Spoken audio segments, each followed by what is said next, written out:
ಎಷ್ಟೋ ಜನ ಬ್ಯಾಟ್ಸ್ಮನ್ ಗೆ ಬೌಲಿಂಗ್ ಭಯ ಅಂದ್ರೆ ಏನು ಅಂತ ತೋರಿಸಿದ ಪ್ರಸ್ತುತ ಪ್ರಪಂಚದಲ್ಲಿ ಅತ್ಯಂತ ಹೆಚ್ಚು ವಿಕೆಟ್ ತಗದ ವ್ಯಕ್ತಿನೇ the legend Muttiah Muralitharan. Starting ಅವ್ರು ಮಾಡೋ ಬೌಲಿಂಗ್ ಗೆ ಆಸ್ಟ್ರೇಲಿಯಾ ಟೀಮ್ ಆಡಕ್ ಆಗ್ದೇನೆ ಅವ್ರನ್ನ ಕ್ರಿಕೆಟ್ ಇಂದನೇ ತೊಲಗಿಸಬೇಕು ಅನ್ಕೋತಾರೆ. ಥ್ರೋ ಬೌಲಿಂಗ್ ಮಾಡ್ತಾ ಇದಾರೆ ಅಂತ ಅವ್ರ ಎಂಪೈರ್ ಕಡೆಯಿಂದ ಬೇಕು ಅಂತಾನೆ ಐಸಿಸಿ ಗೆ ಕಂಪ್ಲೇಂಟ್ ಮಾಡಿಸ್ತಾರೆ.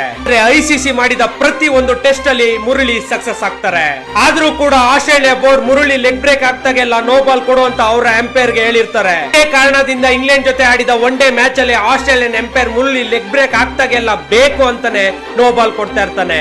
ಆದ್ರೆ ಶ್ರೀಲಂಕಾ ಟೀಮ್ ಕ್ಯಾಪ್ಟನ್ ಆದ ರಣತಂಗ ಮಾತ್ರ ಐಸಿಸಿನೇ ಕ್ಲಿಯರ್ ಮಾಡಿದ್ಮೇಲೆ ನಿಂದೇನು ಯಾಕೆ ನೋ ಬಾಲ್ ಕೊಡ್ತಾ ಇದೆಯಾ, ವಾಪಸ್ ಡಿಸಿಷನ್ ತಗೋ ಅಂತ ಕೇಳ್ತಾರೆ. ಎಂಪೈರ್ ಮಾತ್ರ ನಾನು ಹೇಳಿದ್ದೆ ವೇದ ವಾಕ್ಯ ಅಂತ ಹೇಳ್ತಾರೆ. ಆದ್ರೆ ರಣತಂಗ ಮಾತ್ರ ಸುಮ್ನೆ ಬಿಡಲ್ಲ. ಅವ್ರ ಬೌಲರ್ ನ ಸೇವ್ ಮಾಡ್ಬೇಕು ಅಂತ ಅವ್ರ ಇಡೀ ಟೀಮ್ ನ ಕರ್ಕೊಂಡು ಗ್ರೌಂಡ್ ಇಂದ ಹೊರಗಡೆ ಹೋಗ್ತಾರೆ. ಅಲ್ಲಿದ್ದವರೆಲ್ಲ ಕ್ಯಾಪ್ಟನ್ ಅಂದ್ರೆ ನಿಂತರ ಇರ್ಬೇಕು ಅಂತ ಹೇಳ್ತಾರೆ. ಈ ನಮ್ಮ ಲೆಜೆಂಡ್ ದಿ ಮುತ್ತಯ್ಯ ಮುರಳೀಧರನ್ 800 ಗೆ ಒಂದೇ ಒಂದು